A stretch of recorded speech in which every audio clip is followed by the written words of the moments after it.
다 그 성호를 송축하라. 내 영혼아 여호와를 송축하며 그 모든 은택을 잊지 말지어다. 그가 내 모든 죄악을 사하시며 내 모든 병을 고치시며 내 생명을 파멸에서 구속하시고 인자와 긍휼로 관을 씌우시며 좋은 것으로 내 소원을 만족해 하사 내 청춘으로 독수리같이 새롭게 하시는도다. 여호와께서 의로운 일을 행하시며 압박당하는 모든 자를 위하여 판단하시는도다. 그 행위를 모세에게 그 행사를 이스라엘 자손에게 알리셨도다. 여호와는 자비로우시며 은혜로우시며 노하기를 더디하시며 인자하심이 풍부하시도다. 항상 경책치 아니하시며 노를 영원히 품지 아니하시리로다. 우리의 죄를 따라 처치하지 아니하시며 우리의 죄악을 따라 갚지 아니하셨으니 이는 하늘이 땅에서 높음같이 그를 경외하는 자에게 그 인자하심이 크심이로다. 아멘. 존귀하신 하나님, 오늘도 우리에게 복된 날을 허락하셔서 영광스러운 창조주 하나님, 우리를 구속해 주신 구원자 하나님 앞에 나와서 찬양과 예배를 드릴 수 있도록 기회를 주신 하나님 감사드리옵나이다. 아멘.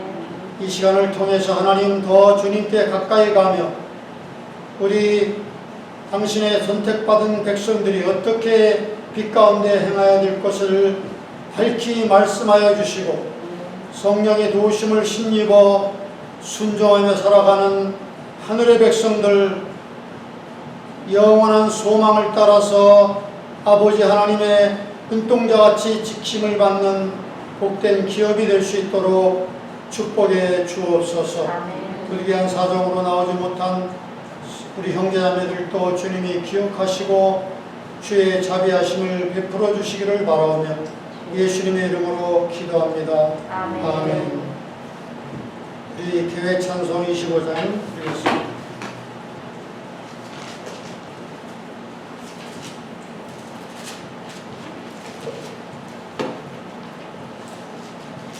Oh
함께 하도록 합니다.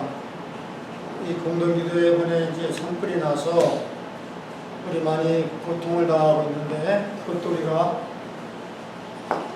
공동기도를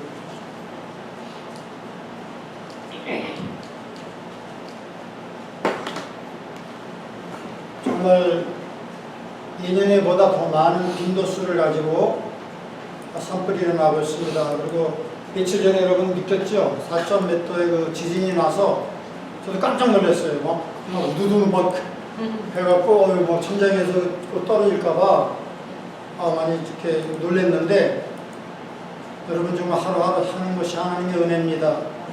예. 자, 우리 코로나 극복을 위한 기도 좀 짧게 5가지만 했습니다. 자, 1번 같이 한번 기도합니다. 우리 바다의 풍랑을 잠잠케 하신 주님이시여, 이 코로나 전염병의 사망자를 속히 잠재워 주시고, 특히 우리 교우들이 진심으로 주님을 경외하는 성도들이 되어 약속하신 대로 가정과 일터가 주님의 전능하신 발로 보호받게 하소서. 많은 사람들이 그냥 하나님이 보호해 주시는 그 약속은 클레임하고 있지만 그 약속을 받는 그 통로가 되는 경외하는 성도들의 그 자리에 들어가지 못하는 경우가 있거든요. 우리 하나님은 조건부 축복이에요. 무조건적 구원이지만 조건부 축복입니다. 그래서 하나님을 경외하는 우리 가정이 되어야 됩니다. 성도가 되어야 됩니다. 2번째 기도합니다. 캘리포니아와 서부 지역이 심한 산불로 경제적 손실과 육체적, 정신적 고통을 받고 있습니다. 이 백성의 죄를 용서하시고 이 재앙도 속히 지나가게 하소서. 특별히 서쪽에 캘리포니아와 그 오레곤주 이쪽이 심하거든요. 잘 모르겠어요. 왜 그런지 잘 모르지만 이쪽 지역이 좀 죄를 많이 짓는 건 사실이에요. 할리우드도 있고 뭐 그 포노그래픽 센터도 있어요. 밸리 쪽에.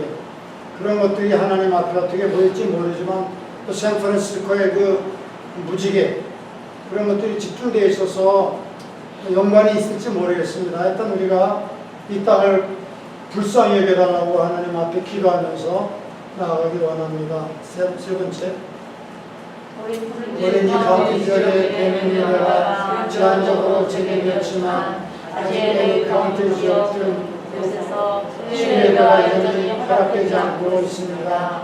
주여 저희를 불쌍히 여겨주셔서 모든 지역에서 함께 모여 자유롭고 우렁차게 주님을 예배하게 하소서. 예, 정말 그날이 빨리 올 수 있도록 기도하기를 원합니다. 4번째, 북한의 김정일 국제체제가 무너지고 북한의 군주인 동포들에게 양식을 공급하여 주소서. 지하교회 성도들을 보호해 주시고 복음 통일이 이루어지게 하소서.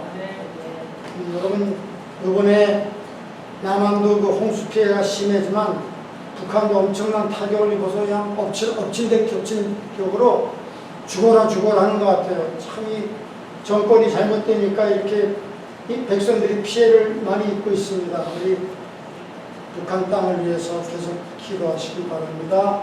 5번째, 수십 년간 적대관계에 있던 이스라엘과 아랍에미리트 그리고 이어서 이스라엘과 바레인이 드디어 평화제를 맺을 수 있게 허락하신 주님께 감사드립니다. 예루살렘의 평화와 이스라엘의 복마를 위해 기도하는 우리 기도를 하나님이 들어주심을 믿고 감사드리옵나이다. 아멘. 계속해서 이제 바레인뿐만 아니라 이제 다른 나라들도 이 평화의 대회에 동참할 것 같습니다. 하나님의 은혜고 또 우리 트럼프 행정부의 놀라운 외교적 성과인 것 같습니다. 우리 하나님 앞에 이 모든 것들을 우리가 묶어서 하나님 우리의 기도를 들어 주옵소서. 이 땅을 고쳐 주시옵소서. 이 땅의 재앙을 속히 잠잠하게 하여 주옵소서. 선교사님들 계속해서 실탄이 떨어지지 않도록 저들을 이모저모로 하나님 공급하여 주옵소서. 우리 자녀들을 하나님께서 눈동자같이 지키시며 하나님을 경외하는 저들이 될 수 있도록 마음을 열어주시고 신실하신 우리 사랑의 하나님 품에 안길 수 있도록 주여 도와주시옵소서. 이 예배를 받아 주옵소서. 잠자는 우리 성도들의 안일한 신앙을 깨워 주시옵소서. 우리 함께 기도합니다.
찬송 한 장 더 합니다. 221장 나 가난 목지 귀한 손에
요한계시록 1장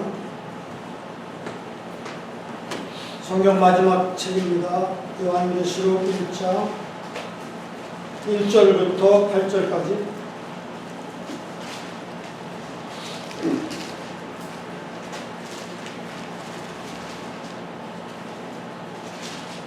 요한계시록 마지막 장, 마지막 책입니다. 1장 1절부터 8절까지 한 절씩 우리 교독합니다. 제가 1절 읽습니다. 예수 그리스도의 계시라.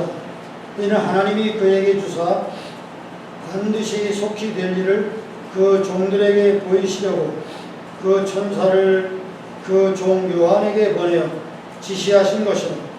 요한은 하나님의 말씀과 예수 그리스도의 증거, 그 자기의 본 것을 다 증거하였느니라. 이 예언의 말씀을 읽는 자와 듣는 자들과 그 가운데 기록한 것을 지키는 자들이 복이 있나니 때가 가까움이라. 요한시여 교회에 함께하니 이제도 계시고 전에도 계시고 장차 오시리와 그 보좌 앞에 7명과 또 충성된 증인으로 죽은 자들 가운데서 먼저 나시고 땅의 임금들의 머리가 되신 예수 그리스도로 말미암아 은혜와 평강이 너희에게 있기를 원하노라. 우리를 사랑하사 그의 피로 우리 죄에서 우리를 해방하시고 그 아버지 하나님을 위하여 우리를 나라와 제사장으로 삼으신 그에게 영광과 능력이 세세토록 있기를 원하노라. 아멘. 볼지어다 구름을 타고 오시리라. 각인의 눈이 그를 보겠고 그를 찌른 자들도 볼 터이요 땅에 있는 모든 족속이 그를 인하여 애곡하리니 그러하리라. 아멘. 가라사대 나는 알파와 오메가요 이제도 있고 전에도 있었고 장차 올 자요 전능한 자라 하시더라. 아멘. 그래서 오늘 설교 제목을 요한계시록의 개관, 전체적인 그 흐름을 서론적으로 살펴보도록 하겠습니다. 여러분, 우리가 학교 다닐 때 중고등학교는 그런 게 별로 없지만 이 대학에 들어가게 되면 교수님들이 책을 읽어오라고 하는 경우가 많이 있어요. 책을 내놓으면서 이걸 다음 시간까지 읽어오라. 그러면 우리가 사실 그 책 한 권을 다 읽기가 쉽지 않아요. 그럼 어떻게 하죠? 우리는 첫 장과 마지막 장을 읽는 거예요. 그러면 서론과 결론을 읽었기 때문에 대충 알아요. 그래서 이제 독후감을 써가지고 내고 그런 적이 있었는데 제대로 그 책을 다 읽는 경우가 많지 않죠. 그래서 우리 성경 말씀도 66권으로 구성되어 있는데 마지막 책이 중요한 거예요. 마지막 책 요한계시록 우리가 이해하게 되면 성경 전체를 우리가 창세기하고 요한계시록 이해하게 되면 성경 전체를 우리가 관통할 수가 있는 것입니다. 그런데 문제는 요한계시록에 대한 해석이 너무너무 다양하고 또 어렵다고 느끼기 때문에 많은 목사님들이 다루진 않는 거예요. 또 이단들이 이 말씀의 한 구절을 너무 확대 해석해가지고 자기들에게 이렇게 적용하고 독선적으로 이렇게 말하기 때문에 너무나 많은 이단들이 요한계시록을 잘못 해석해서 나오기 때문에 두려운 거예요. 목사님들이 이 말씀을 다루기가. 그래서 종교개혁자들인 켈빈과 루터도 이걸 다루지 않았습니다. 그런데 여러분, 저도 여러 사람들의 해석한 책을 읽어봤는데 너무 복잡해요. 제일 좋은 게 뭐냐면 갈버리 처치, 미국의 갈버리 채플에서 척 스미스 목사님과 그분들이 해석한 그 요한계시록의 흐름이 너무나 쉽고 물 흐르듯이 제가 그분들의 그 말씀을 좀 참조를 해서 제가 요한계시록을 우리가 알아야 됩니다. 이걸 모르면 성경을 모르는 거예요. 그래서 오늘은 시간이 허락하는 대로 요한계시록 전체적인 윤곽을 우리 한번 살펴보면서 여러분, 제가 요한일서를 강의할 때 요한일서를 쓴 목적이 4가지가 있다고 했잖아요. 그래서 집에서 하루에 한 장씩 읽으면 일주일 안에 그 요한 서신을 다 뛴다고 말했는데요. 요한계시록도 22장까지 되어 있거든요. 그렇기 때문에 오늘 이 전체적인 흐름을 우리가 말씀을 듣고 집에 가서 하루에 2장씩 읽으면 11일이면 읽을 수가 있어요. 만약에 하루에 3장씩 읽으면 3, 7, 20일 일주일이면 끝낼 수가 있습니다. 그래서 여러분 요한계시록이 좀 난해한 구절도 있지만 자꾸 읽어야 됩니다. 그래서 이런 말이 있죠. 100번 읽으면 뜻이 통한다는 말이 있잖아요. 그래서 요한계시록 여기 보니까 유일하게 성경의 66권 가운데 유일하게 이 요한계시록을 읽으면 복을 받는다고 하는 그 복에 대한 약속이 첨부되어 있는 책이 유일한 책이 요한계시록이에요. 보세요. 3절 말씀 보면 이런 말씀이 있어요. 같이 한번 읽어볼까요? 이 예언의 말씀을 읽는 자들과 듣는 자들과 그 가운데 기록한 것을 지키는 자들이 복이 있나니 때가 가까우니라. 복이 있어요. 그러니까 성경의 어떤 책도 이렇게 복이 첨부되어 있는 그런 내용이 없거든요. 근데 요한계시록은 유일하게 이 책을 읽는 자들, 여러분 같이 읽는 자들, 또 듣는 자들, 말씀을 듣는 자들, 또 그 가운데 묵상하면서 지키는 자들이 복이 있다고 분명하게 이 약속이 첨부되어 있는 유일한 성경 말씀이라는 것입니다. 여러분 이 요한계시록을 받은 저자가 누구죠? 사도 요한입니다. 사도 요한이 여러분 그 로마 시대에 우리 기독교인들이 엄청난 핍박을 받았는데 네로 황제 때 엄청난 사람이 죽었어요. 네로는 약간 정신병자예요. 그래가지고 로마의 그 옛날 도시가 마음에 안 들다고 거기다 불을 지르게 해놓고 나서 그 불 붙는 로마의 엄청난 그 불을 보면서 시를 쓴 사람이에요. 그러면 나중에는 말이죠. 그 사람 백성들이 막 원망이 막 자자하고 황제에 대해서 막 불만이 고조하니까 그것을 기독교인들이 했다고 뒤집어 씌워서 속죄양으로 만들어서 그때부터 대대적으로 기독교인들을 잡아서 옥에 가두고 막 사자가 경기장에 몰아놓고 사자의 답이 되고 하고 막 이러면서 그 비난의 화살을 피한 겁니다. 그때 많은 사람이 죽었어요. 그렇지만 그 네로 황제가 나중에는 자살로 비참하게 죽었죠. 그 다음에 등장한 사람이 도미시안 황제. 그 도미시안 황제도 로마 그 네로 황제 못지않게 기독교인을 많이 핍박했거든요. 근데 그 네로 황제 때 많은 기독교 지도자들과 저 사람들이 죽었는데 유일하게 한 사람이 살아있었는데 그분이 바로 사도 요한이 살아있었어요. 사도 요한은 장수였습니다. 95세까지 살았는데 나중에 도미시안 황제가 즉위하고 나서 아직도 이 기독교의 구심점이 되는 게 뭐냐면 사도 요한이 살아있기 때문에 이 기독교가 자꾸 막 번성하는 거거든요. 지하에서 자꾸 번성한다고. 그래서 그 사도 요한을 죽여야겠다 명령을 내린 거예요. 직접. 그래서 끓는 강화를 준비하고 거기다 사도 요한을 결박해서 집어넣은 거예요. 근데 what happened? 어떻게 됐습니까? 놀라운 기적이 나타난 거예요. 사도 요한이 죽질 않는 거예요. 옛날에 그 다니엘이 세 친구를 막 풀무불에 집어넣는데도 죽지 않았던 것 같이 참 놀라운 기적이 나타났어요. 그러니까 어떻게 그냥 할 수 없이 도미시안 황제가 그러면 유배를 보내라. 유배. 그래가지고 그 사도 요한을 갖다가 그 에베소 도시에서 약 50마일 떨어진 지중해 외딴섬, 그 외딴섬은요 완전히 돌산이고 완전히 황량한 섬이에요. 완전히 하나님 버린 그런 곳이거든요. 거기에 유배를 보낸 거, 반모섬이라는 것은 아무도 없어요.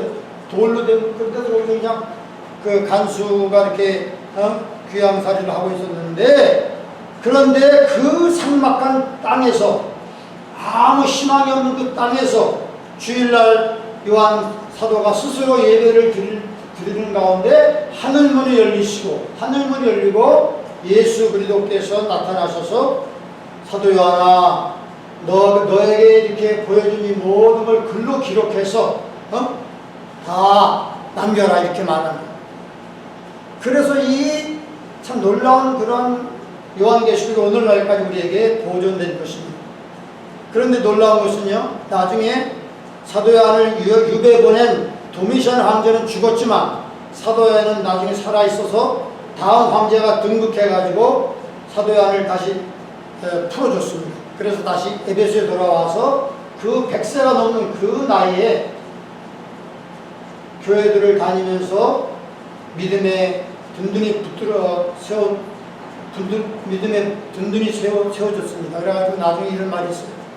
교회 전승에 가면 사도 요한이 부축을 받고 교회 에베소 교회에 가서 설교를 하는데 사람들이 막 그 사도 요한을 보려고 막 구름같이 모여들었는데 이제 부축받고 강단에 딱 섰어요.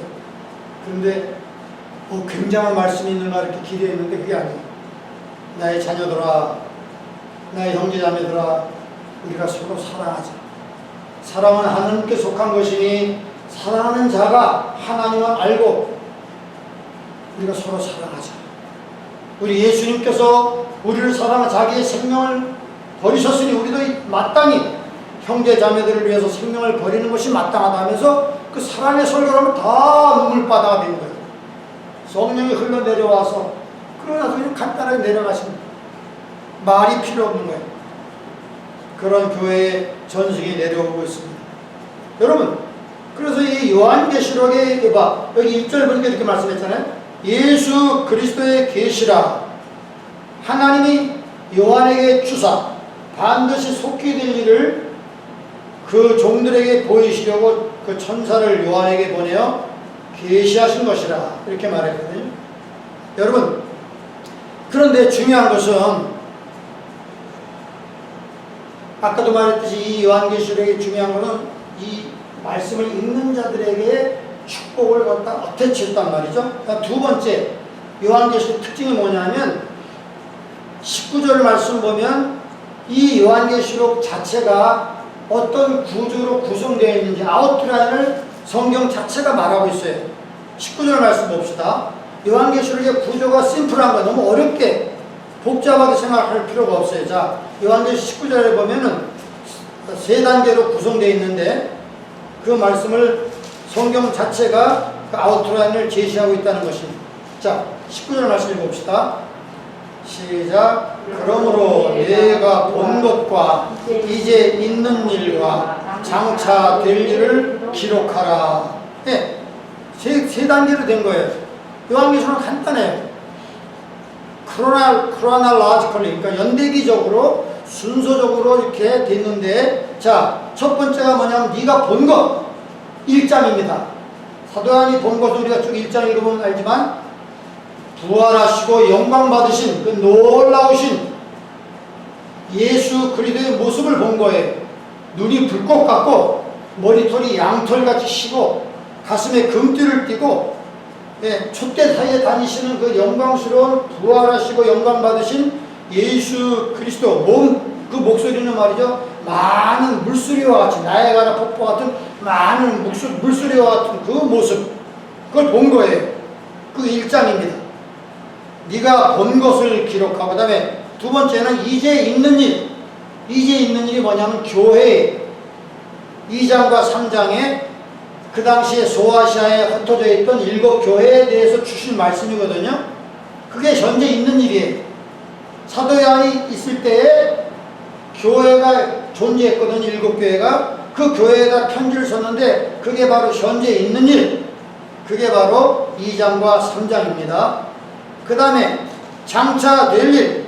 그게 바로 4장부터 22장까지. 장차 될 일을 기록하라. 그렇게 말씀드려요. 중요한 것이요. 4장을 보면 4장 1절이 중요해요. 4장 1절 보면 어떤 말씀이 있느냐면 자, 마지막 세 파트 중에서 마지막 세 파트가 있거든요.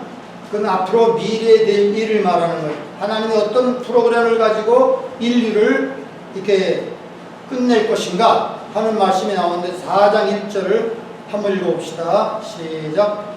일 후에 내가 보니 하늘에 열린 문이 있는데 내가 들은 바 처음에 내게 말하던 나팔 소리 같은 음성이 가로되 이리로 올라오라. 이후에 마땅히 될 일을 내가 내게 보이리라 하시더라. 여러분, 여기 보면 2일 후에가 중요합니다. 이것을 갖다 헬라어로 보면 메타타우타라는 말이에요. 2일 후에, 어떤 일 후에? 그러니까 2장과 3장에 나오는 교회 시대가 지난 다음에 교회 시대가 마감을 하면서 그 시대가 지나가면 어떻게 되냐? 하늘에 열린 문이 열리는 거예요. 하늘의 문이 열리는 거예요. 그리고 어떻게 돼요? 이리로 올라오라, come up here. 이런 어떤 음성을 듣는데 많은 분들이 이 말씀을 교회의 휴거라고 그렇게 이해하고 있습니다. 물론 다르게 이해하는 분도 있어요. 그렇지만 제가 볼 때 이것이 정통적인 해석입니다. 자, 그러니까 이거 중요합니다. 2장과 3장이 당시에 흩어져 있던 현재의 교회에게 주신 말씀인데, 또 2장과 3장이 앞으로 어떻게 이 교회가 어떤 일곱 교회의 모습을 통해서 앞으로 교회가 어떻게 진행될 것인가 예언적인 의미가 있거든요. 그래서 그걸 다음 시간에 살펴보도록 할 것인데요. 자, 그러면 교회의 시대, 지난 우리가 2000년 동안 교회의 시대가 이렇게 7 교회 단계를 거쳐서 갔거든요. 지금은 어떤 시대냐? 마지막 라오디게아 시대, 교회 시대입니다. 그래서 우리는 몰라요. 그렇지만 하나님께서 보실 때에 지금 우주적인 교회의 그 숫자가 있거든요. 순교자의 숫자가 차면은 하나님이 일하시고, 교회도 마지막 구원받을 영혼이 누군지 모르지만 그 사람이 아프리카에 있는지 그 사람이 미국에 있는지 아무도 몰라요. 그러나 하나님의 섭리 가운데 마지막 구원받을 영혼이 그 마음을 열고 예수님을 영접하고 거듭나는 순간 교회의 숫자가 차는 거예요. 그러면 이제 하늘문이 열리고 교회가 하나님께서 이리로 올라오라 해서 이제 천국으로 올라가는 거예요. 이게 바로 교회의 모습입니다. 아무도 몰라요.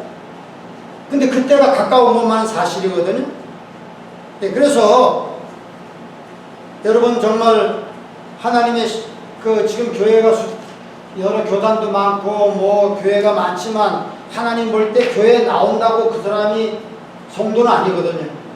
정말 물과 성령으로 거듭난 분들, 참된 예수님을 영접하고 거듭난 사람들을 만든 교회 전체적인 숫자가 있는 거예요. 우주적인 교회 숫자가 있는 거예요. 그 숫자가 딱 차면 이제 2일 후에 교회 시대가 끝이 나고 하늘에 열린 문이 있으면서 거기서 이리로 올라오라 하고 이제 구원받은 당신의 백성들이 하늘로 올라가는 거예요. 휴거당하는 거예요. 휴거당하는 거예요. 자, 그러면 그래가지고 이제 휴거를 당하면은 4장과 5장, 이게 뭐냐면 이제 교회가 휴거를 당해서 7년 동안 이제 혼인잔치에, 어린 양의 혼인잔치에 들어가게 되는 거예요. 여러분, 근데 중요한 것은요, 이 성경 말씀이 이스라엘의 풍속과 굉장히 유사한 점이 있습니다. 지금도 이스라엘의 그 정통 유대인들은 결혼할 때 7일간 하거든요. 7일 동안. 그래서 이제 신부와 신랑이 딱 간단하게 이렇게 보면 주례가 있고 뭐 이런 게 아니라 오늘 간단하게 결혼의 그 사인을 문서에 사인한 다음에 어떻게 되냐면 신랑이 자기 아버지의 집에 그 어떤 하나의 독채를 만들어요. 신혼집을 만드는 거예요. 그래가지고 거기에 신랑과 신부가 들어가는 거예요. 그런 다음에 일주일 동안 잔치가 벌어지는데 신부는 거기에 숨겨 있는 거예요. 그러면 신랑이 가끔가다 나와서 음식도 가지고 들어가고 하면서 거기가 뭐냐면 하니문 하는 거예요. 하니문. 제주도로 가는 것도 아니고 오늘날 뭐 하와이로 가는 게 아니라 옛날에는 그냥 하니문을 아버지 집에 같은 그 독채를 만들어서 거기서 신부를 데려다가 일주일 동안 이렇게 신혼생활을 하면서 그 신랑과 신부의 친구들 있잖아요. 그 다음에 가까운 가족들은 거기 이제 그 뜰에서 야드에서 또는 이런 거실에서 계속 잔치를 하고 있는 거예요. 7일이 딱 차면 그 다음에 신랑이 신부를 딱 들고 나와서 모든 사람에게 보여주는 거예요. 그러면 그때 동네 사람들이 다 모여가지고 엄청난 잔치가 벌어지는 거거든요. 그때 신부가 모든 사람에게 그 베일을 벗고 다 보여주게 되는 거예요. 여러분 이게 성경에 예언이 되면 얼마나 똑같은지 몰라요. 자, 교회가 이제 이렇게 휴거당했잖아요. 그 어린 양의 혼인잔치에 이제 들어가는 거예요. 그러면은 7년 동안 이제 이렇게 혼인잔치에 들어가서 영광을 받는데, 그 다음에 7년이 끝나고 나서 예수님께서 이 땅을 재림하실 때, 이 땅에 재림할 때 누구를 데려오죠? 휴거받은 성도들을, 신부를 이 땅에 전 세계 사람들에게 보여주는 거예요. 휴거받은 성도가 7년 동안 그 신혼생활을 하다가 혼인잔치 참여해서 영광 누리다가 이제 7년이 끝나고 나서 그 예수님이 이 땅에 재림하실 때, 그때 우리도 백마를 타고, 요한계시 19장 보니까 백마를 타고 그 주님을 따라 이 땅에 내려오는 거예요. 영광스러운 몸으로 내려오는 거예요. 그때 전 세계 사람들이 다 신부의 얼굴을 보게 되는 거예요. 자, 그러면 중요한 것이, 자, 교회가 4장과 5장, 이 천국에 들어가서 24장로들이 보좌 주위에서 영광을 돌리면서 멸류관을 벗어도 주님께 드리고 그러는데, 그 24장로가 휴거받은 교회의 대표자들을 상징하는 건데요. 자, 그러면 이 땅에서는 어떤 일이 생기냐? 6장부터 19장까지 전무후무한 대환란이 이 땅을 하나님의 심판이 오게 되는 거예요. 여러분, 그것을 대환란이라고 말해요. 교회는 휴거돼가지고 7년의 혼인잔치를 하는 동안에 6장부터 19장 사이에 이 땅에서는 뭐 엄청난 재앙이 오게 되는 거예요. 아마 3차 핵전쟁도 있을 거예요. 인류의 3분의 1이 죽고요. 그 다음에 하늘에서 뭐 1kg이 넘는 우박이 떨어져서 사람들이 막 아파가지고 고통당하고요. 메뚜기 떼가 오는데 메뚜기 떼가 전갈처럼 독이 있어요. 그래서 땅을 막 쓸어버리면서 사람들을 물면요, 막 퉁퉁 부어가지고 막 엄청난 고통을, 사람이 너무 아파가지고 죽기를 몰라도 죽음이 피해요. 이런 뭐 끔찍한 일들이 많이 있는데, 그때 하나님이 택한 14만 4천이라는 사람이 거기 나오는 거예요. 14만 4천은 유대인 중에서 인맞은 자를 말하는 거예요. 저 신천지에서 말하는 14만 4천이 아니고 유대인 가운데 인맞은 사람 14만 4천을 하나님이 도장을 찍어서 그러한 모든 재앙을, 해를 받지 않고 전 세계에 나가서 복음을 증거하는 거예요. 그래서 이 환란 기간 동안에도 많은 사람들이 예수를 믿게 되는 거예요. 그래서 근데 이때 예수를 믿게 되는 사람들은 순교를 각오해야 되겠지. 순교를 각오해야 됩니다. 그래가지고 많은 일이 이렇게 생기는데, 우리 교회는 휴거당에서 이제 이렇게 4장과 5장에 영광스러운 그런 주님과의 교제를 한다는 것이죠. 자, 그러면 하나님께서 왜 이 7년의 대환란을 허락하셨을까? 왜 그것이 하나님의 프로그램에 있어야 되는가? 세 가지 이유 때문에 그러는 거예요. 세 가지 이유가 있는 거예요. 먼저 우리가 알아야 될 것은 요한복음 16장 33절 예수님이 이렇게 말씀했어요. 너희가 세상에서 환난을 당하나 담대하라. 내가 세상을 이겼노라. 여기서 말하는 환난과 이 7년 대환난은 다른 거예요. 그죠? 예수님이 말하는 환난은 뭐죠? 그건 예수 믿는 사람들이 신앙생활 할 때 마귀가 어떻게 고통을 주고 어려움을 주는 그 시험을 말하는 거예요. 그러나 너희 안에 있는 이가 세상에 있는 이가 크기 때문에 다 겁내지 말고 담대하라. 내가 세상을 이겼기 때문에 너희들도 이길 것이다. 이렇게 예수님이 용기를 주는 거예요. 그런 시험은 믿는 자들에게 오는 것이고 작은 시험이고, 여기서 말하는 7년 대환란은 하나님이 진노하시는 때, 인류에 대해서 그렇게 많은 시간을 줬는데도 고집 피우고 마음을 문을 열지 않고 죄를 짓고 하나님을 없으니 여기는 이 사람들에게 하나님께서 흔들어 놓는, 이 열방을 흔들어 놓는 그 목적이 있는 거예요. 그것이 바로 첫째 목적입니다. 이 불신앙의 세상을 하나님이 심판하는 거예요. 하나님께서 심판하는 거예요. 두 번째 목적이 뭐냐? 잠자는 유대인을 깨우는 거예요. 여러분, 잠자는 유대인을 깨우는 거예요. 여러분, 요새 이스라엘 가서 전도하는 게 엄청나게 어렵잖아요. 아랍보다 더 어려워요. 그런데 왜 이런 7년 환란이 필요하냐 하면 유대인들에게 잠자는 유대인들을 깨우기 위해서 여러분 이 7년 환란 동안에 적그리스도가 이제 등장하거든요. 적그리스도가 등장해서 처음에는요 유대인들에게 구세주로 나타나요. 평화의 사도로 나타나요. 중동 문제를 해결할 자로 나타나요. 그런데 나중에 어떤 권세를 잡은 다음에는요 이 유대인들을 막 진멸하려고 해요. 왜? 앞으로 세워질 제3성전에 자기가 앉아갖고 나를 경배하라. 그러니까 그때 유대인들이 속았구나, 이게 아니구나, 이게 메시아가 아니구나 해갖고 막 이 배척하니까 그때 군대를 풀어서 유대인들을 완전히 말살하려고 그러거든요. 그러니까 유대인들이 막 그때서야 막 많은 사람이 죽어나가고 그러면서 옛날에 그 히틀러 때 600만이 죽은 거 이상으로 엄청난 살육과 핍박을 당할 때 그때 그들에게 하나님의 은혜를 베풀어서 그때 예수님 앞에 돌아오는 거야. 주님 메시아 예수님이 우리가 당신을 몰라 뵌다이다. 우리를 용서하시고 우리를 구원해 주시고 하나님의 회개의 영을 불어넣어 주셔가지고 민족적으로 이 엄청난 고통 속에서 예수님께 돌아온단 말이에요. 그래서 잠자는 유대인을 깨우기 위해서 이 7년 대환란이 필요한 겁니다. 이것을 구약 성경의 예레미야 30장에는 뭐라고 말하냐면 야곱의 환란의 때, 야곱의 환란의 때가 오리로다. 그때는 너무너무 힘든 때가 야곱 이스라엘 백성들을 연단하기 위해서 온다는 거예요. 그 때가 바로 이 7년 대환란의 두 번째 목적. 세 번째 목적은 뭐냐?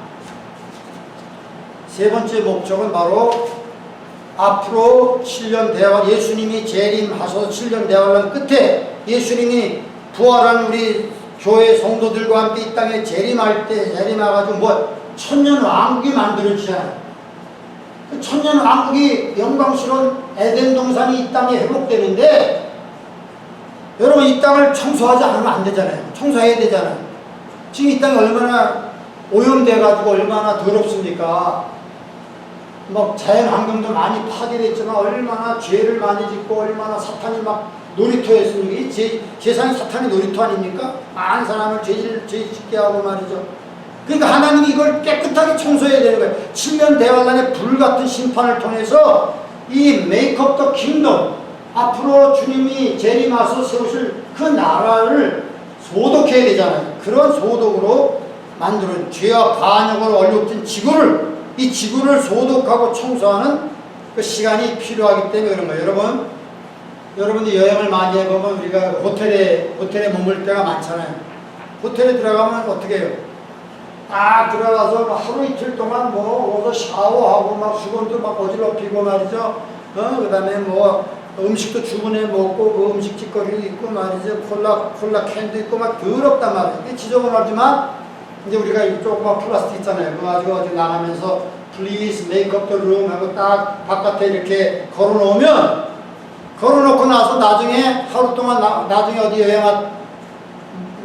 경치를 보고 저녁에 들어오면 깨끗하게 뭐 화장실이 뭐 깨끗하게 정리되지. 메이크업도 그렇고 마찬가지예요. 예수님께서 이제 부활한 성도님들과 함께 휴거당한 성도님들과 함께 7년 대환란에 이렇게 밑에 재림하실 때 그때 바로 지상에서는 아마겟돈 전쟁이 막 하거든요. 그때 이 아마겟돈 전쟁을 하는 나중에 하늘을 이루면서 백마를 타고 예수님과 하늘 군대들이 내려온다. 하늘 군대. 그게 바로 우리란 말이에요. 부활하고 휴거당한 당신의 백성들과 함께 내려올 때에 그 사람들이 말해 총구를 갖다가 그 예수님께 대항하고 막 겁없이 덤비다가 주님의 입에서 나오는 그 어떤 능력으로 다 진압되죠. 네, 그러면서 마태복음 25장에 예수님께서 이제 영광의 왕이 오셔서 모든 그때까지 살아남은 백성들이 있어요. 그죠? 그때까지 7년 대환란을 통과한 사람들이 있을 거예요. 누구가 있겠습니까? 이스라엘 백성들이 있을 거란 말이에요. 이스라엘 백성들이 많은 사람이 죽겠지만 3분의 1은 남을 거야 아마.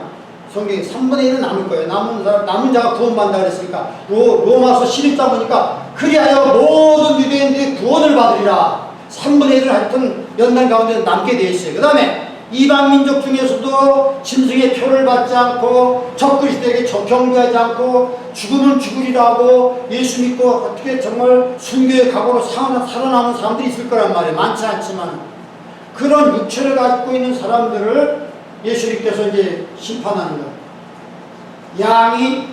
양과 염소로 나누는 거예요. 양은 오른편에 염소는 왼편에 해가지고 이제 거기서 그 육체를 가진 사람들을 구분합니다.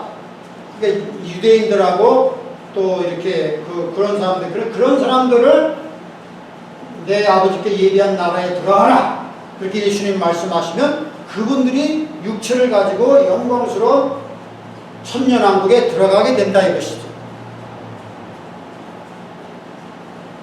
그래서 여러분 우리가 이사야서 말씀을 읽어보면 엄청나게 천년왕국에 대한 기록이 나와 있는데 많은 사람들이 이것은 영적으로 해석, 영적인 해석이 아니라 그대로 문자적으로 우리가 이해를 해야 되거든요.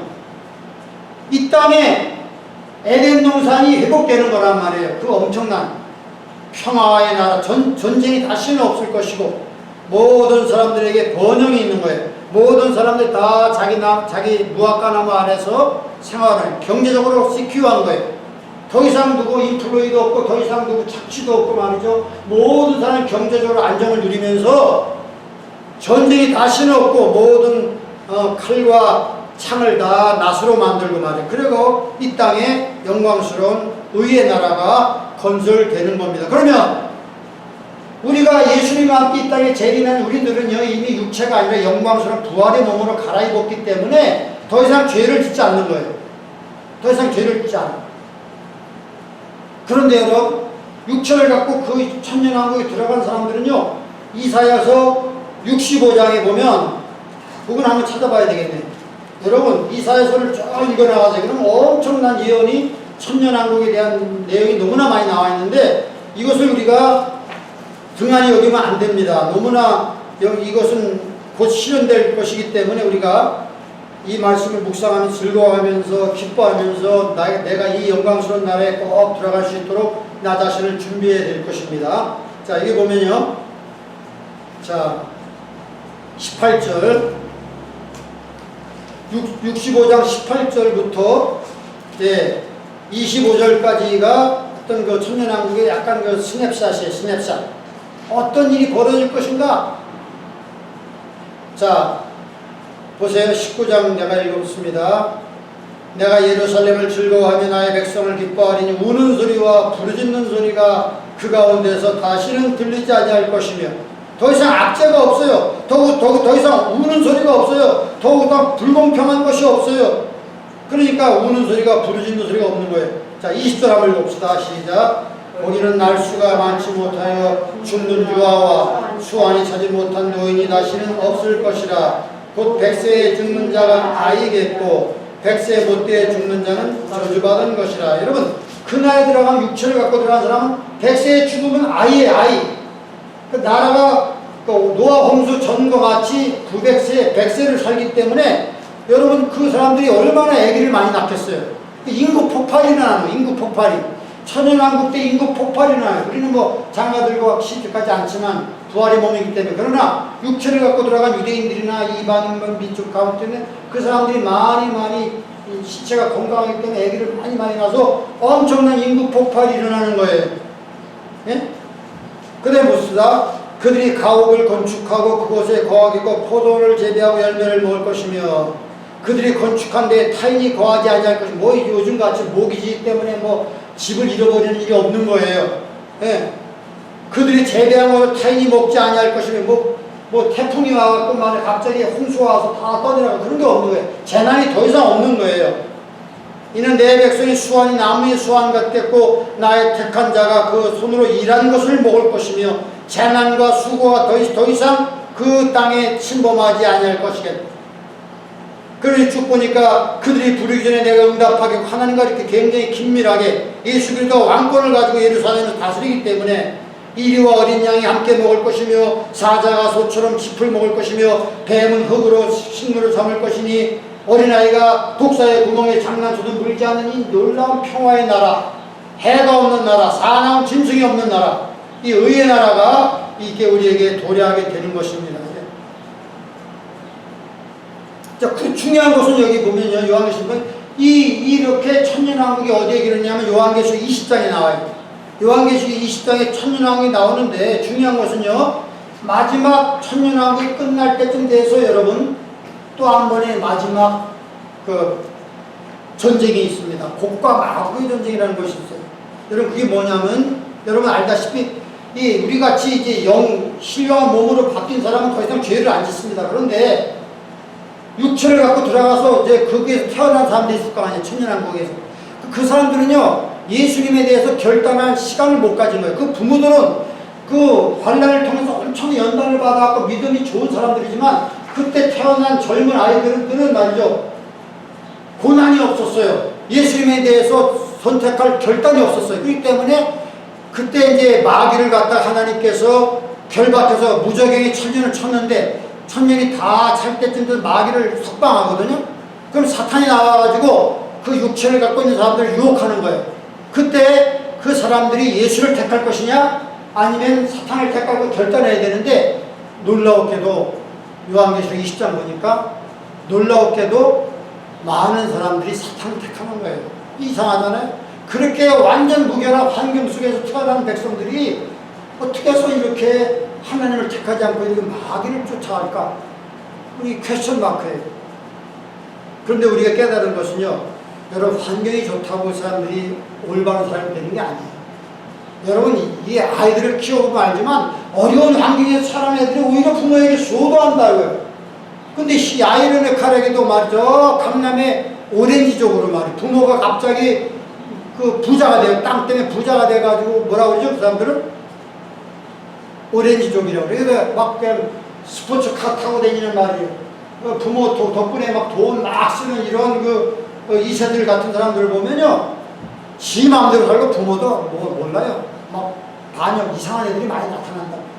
그거 보면 참 신기한 거예요. 이런 좋은 환경에서 태어나고 누리고 사는데 어떻게 해서 하나님을 택하지 않고 나중에 마귀가 유혹하니까 마귀를 택해가지고 하나님을 거역하는 거예요. 그러니까 마지막에 천년왕국 마지막 끝에쯤 돼서 그 사람들이 엄청난 숫자가 예수님과 전쟁을 하려고 나오는 거예요. 그때 주님께서 마지막으로 하늘에서 불이 내려서 그들을 다 쓸어버리고 그 주동자인 마귀와 그 사람들 다 불못에 집어넣고 그 다음에 21장 22장 새 하늘과 새 땅으로 이제 옮겨가게 되는 것입니다. 이것이 바로 요한계시록의 대체적인 전체적인 그림이에요. 여러분 우리가 이것을 알면서 여러분 우리가 성경을 한번 읽어보시면 도움이 될 거예요. 요한계시록 20장은 천년왕국에 대한 것이고 21장과 22장은 이제 마지막 새 하늘과 새 땅을 통해서 그 땅으로 옮겨가는 거예요. 이 땅은 이제 다 하나님께 다 처리하시는 것이고. 자, 그래서 여러분이 이런 아웃라인을 아시고 이번 주간에 하루에 2장씩 읽어 나가시면 열흘 동안이면 한번 뛸 수가 있을 겁니다. 그래서 여러분 이 책을 읽는 자가 복이 있다고 그랬으니까, 듣는 자가 복이 있다고 그랬으니까 우리 하나님 말씀을 다 읽겨 들으면서 여러분이 복된 자리로 나아가시기를 바랍니다. 어렵지 않아요. 그냥 순리대로 쭉 읽어 나가면 되는 겁니다. 기도합시다. 하나님 아버지, 오늘 우리가 요한계시록을 통해서 전체적인 개관을 살펴봤습니다. 간혹가다 어려운 부분도 있고 상징이 깨닫지 못하는 부분이 있지만 그대로 생선의 가시를 먹듯이 그냥 넘어가면서 하나님 아는 것만큼 우리가 순종하면 될 줄로 믿습니다. 하나님 우리의 눈을 열어주셔서 하나님이여 이 말씀, 예언의 말씀 읽는 자가 되어서 듣는 자가 되어서 하나님의 복에 참여하게 도와주시고 이 땅에서 하나님 정말 잘 주님의 오심을 예배하고 준비하는 신부로서 살아갈 수 있도록 축복해 주시옵소서. 예수님의 이름으로 기도합니다. 아멘. 네, 346장 보시면서 준비하신 예물을 드리겠습니다. 346장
이루어지고 하나님 죄악은 날마다 관영해지는 시대에 살고 있습니다. 하나님의 가치관을 따르기보다는 세상적인 가치관, 자기 육체의 욕심을 따라서 옳은 대로 자기 눈에 보이는 대로 그렇게 살아가는 기준도 없고 하나님 절대적인 표준도 없는 그러한 상실한 시대에 우리가 살고 있습니다. 하나님 오늘 요한계시록을 통해서 우리 성경 말씀을 우리가 읽어나가고 또 풀어나갈 때 하나님이 우리에게 지혜를 주셔서 이해하게 도와주시고 계시의 정신을 주셔서 하나님을 더 깊이 깨달아서 하나님의 이 말씀을 우리가 순종하며 또 주변에 전달할 수 있는 우리가 될 수 있도록 도와주시기를 원합니다. 하나님의 능력으로 하나님의 우리의 가정과 사업장과 직장을 지켜주신 하나님의 사랑과 은혜에 감사해서 또 이렇게 귀한 예물을 드린 손길들이 있습니다. 주님 기억하여 주시고 하늘의 은혜로 하늘의 풍성한 능력으로 저들을 공급해 주시옵소서. 예수님의 이름으로 축복 기도합니다. 아멘. 예배 끝나고요. 오늘 케이크 사왔어? 오늘 소 사모님께서 생신이기 때문에 잠깐 케이크로 축하하는 시간을 갖도록 하겠습니다. 같이 축복하는 자리가 되기를 바랍니다. 우리가 일단 나오지 못하는 분들, 영환 형제하고 또 이렇게 허임 집사님하고 이렇게 연락을 드렸는데 아주 반년 동안 습관이 돼가지고 쉽지 않은 것 같아요. 그분들이 같이 이렇게 동참했으면 좋겠는데 아직 에리 카운트는 풀어지지 않아서 조심하는 것인지 하여튼 우리가 같이 이렇게 조심스럽게 예배드릴 수 있으면 좋겠습니다. 그분들을 위해서 기도해 주시기 바랍니다. 다 같이 우리 일어나셔서 59장 부르시고 축도로 마치겠습니다.